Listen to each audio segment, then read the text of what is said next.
बिस्मिल्लाहिर्रहमानिर्रहीम। मेरा नाम है ज़ैद इकबाल दानिश और आप देख रहे हैं मेरे YouTube channel ZID electrical mentor.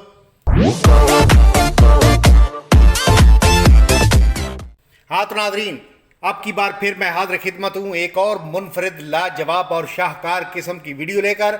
आज की इस हंसती मुस्कराती मन को बाती और चमचमाती वीडियो में मैं आपको दिखाने वाला हूँ, बताने वाला हूँ और प्रैक्टिकली समझाने वाला हूँ कि अगर हमारी रिक्वायरमेंट हो कि डबली एक्साइटेड मशीन को हमने चलाना है तो उसकी किस पैरामीटर में जाकर सेटिंग करनी होगी। अगर हमें सिंगल फेज़ इंडक्शन मोटर को या 3 फेज़ इंडक्शन मोटर को चलाना है तो किस पैरामीटर में जाकर उसकी सेटिंग करनी होगी। आज की वीडियो बहुत ही इन्फॉर्मेटिव होने वाली है। यूँ समझिए, सादा लफ्ज़ों में आपको समझाऊं कि अगर हमने इंडक्टिव लोड चलाना है तो उसके लिए कौन सी सेटिंग है, कैपेसिटिव लोड चलाना है तो उसके लिए कौन सी सेटिंग है।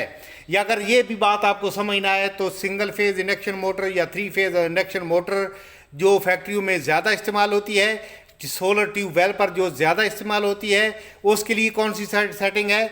और फैक्ट्रियों में सिंक्रोनस मोटर भी ज़्यादा इस्तेमाल होती है जिसको डबली एक्साइटेड मशीन भी हम कह सकते हैं। ये हमारा कैपेसिटिव लोड है। तो नाज़रीन, बिना टाइम वेस्ट किए चलते हैं आज की इस मुनफरिद लाजवाब और शाहकार किस्म की वीडियो की जानिब। सबसे पहले आपने प्रोग्राम का बटन प्रेस करना है। अब आपने P2 की सेटिंग में जाना है। डाटा एंट्री का बटन प्रेस करें। हमारे सामने P200 डाटा एंट्री के बटन प्रेस करें। यहाँ पे नाज़रीन 2 ऑप्शन है, एक 0 है और एक 1 है। अगर तो हमारी रिक्वायरमेंट है कि हम कैपेसिटिव लोड चलाना चाहते हैं, डबली एक्साइटेड मशीन को चलाना चाहते हैं, पावर फैक्टर लोड चलाना चाहते हैं, लेगिंग लोड को चलाना चाहते हैं, सिंक्रोनस मोटर को चलाना चाहते हैं, तो फिर तो हम यहाँ पे 1 टैप करेंगे।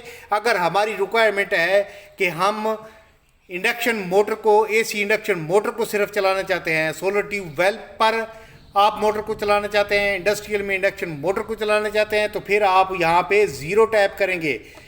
हमारी रिक्वायरमेंट में 0 है, यहाँ पे हम 0 रख के इसको इंटर करेंगे, ये हमारी सेटिंग सेव हो जाएगी। इसके अलावा नाज़रीन एक सेटिंग और भी करनी पड़ेगी। यही वो पैरामीटर है जिसमें हम P मॉडल बनाते हैं, G मॉडल बनाते हैं। तो पहले भी मैं इस पर ऑलरेडी वीडियो बना चुका हूँ। G मॉडल इंडक्टिव लोड के लिए है और कैपेसिटिव लोड के लिए जो है वो P मॉडल है। हमने इंडक्शन AC मोटर को चलाना है तो उसके लिए 0 को करेंगे तो G मॉडल बनेगा। अगर हमारी रिक्वायरमेंट कैपेसिटिव लोड है, सिंक्रोनस मोटर को चलाना है, डबली एक्साइटेड मशीन को चलाना है, तो हम इसको 1 करके डाटा इंटर का बटन प्रेस करेंगे तो ये हमारा P मॉडल बन जाएगा। अब दूसरी सेटिंग कौन सी हमने करनी है, आपने प्रोग्राम से बाहर निकलना है। डाटा, यहाँ पे प्रोग्राम का बटन दोबारा प्रेस करें, यहाँ पे PB में जाएं, PB डाटा एंट्री का बटन प्रेस करें। अब नाज़रीन PB12 में हमने जाना है, PB12। यहाँ पे अप एरो की मदद से डिजिट बढ़ाते जाएं। PB12 डाटा एंट्री का बटन प्रेस करें। यहाँ पे नाज़रीन 110 है। अगर आपने वहाँ पे 0 सेलेक्ट किया है तो G मॉडल के लिए जो है वो 150 रखना होता है। शिफ्ट का बटन प्रेस करें, फिर शिफ्ट का बटन प्रेस करें, यहाँ पे 5 कर दें,